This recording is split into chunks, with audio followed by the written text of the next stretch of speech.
Klabu ya Simba imekamilisha usajili wa awali wa mshambuliaji raia wa Ivory Coast Mofose Tresor Karidiula akitokea klabu ya Marumo Gallants ya Afrika Kusini katika maandalizi ya dirisha kubwa la usajili la mwishoni mwa msimu huu.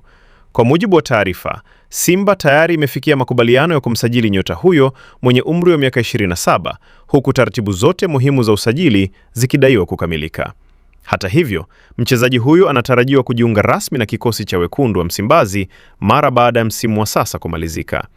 Uamuzi wa kukamilisha usajili huo mapema unatajwa kuchangiwa na uhitaji mkubwa wa kuimarisha safu ya ushambuliaji ya Simba ambayo kwa sasa inaonekana kuwa na uhaba wa washambuliaji wenye ushindani mkubwa na uwezo wa kubeba majukumu katika mashindano ya ndani na kimataifa. Karidiula anakuja na uzoefu wa kucheza katika ligi mbalimbali barani Afrika.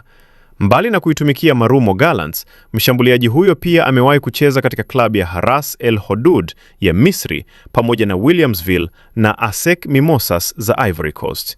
Nyota huyo anatajwa kuwa na uwezo wa kucheza katika nafasi zaidi ya moja katika safu ya ushambuliaji, akitumikia winga au mshambuliaji wa kati. Anasifika kwa kasi, uwezo wa kupenya safu za ulinzi pamoja na ubora wa kufunga na kutengeneza mabao.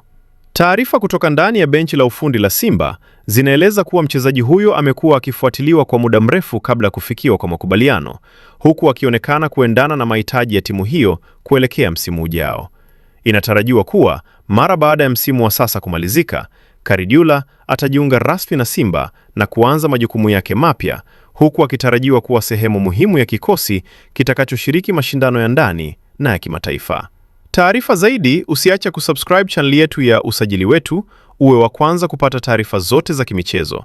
Pia tunapatikana kwenye mitandao yote ya kijamii: Facebook, Instagram, TikTok pamoja na Twitter kwa jina la Usajili Wetu. Jina langu Mishabi Graphics.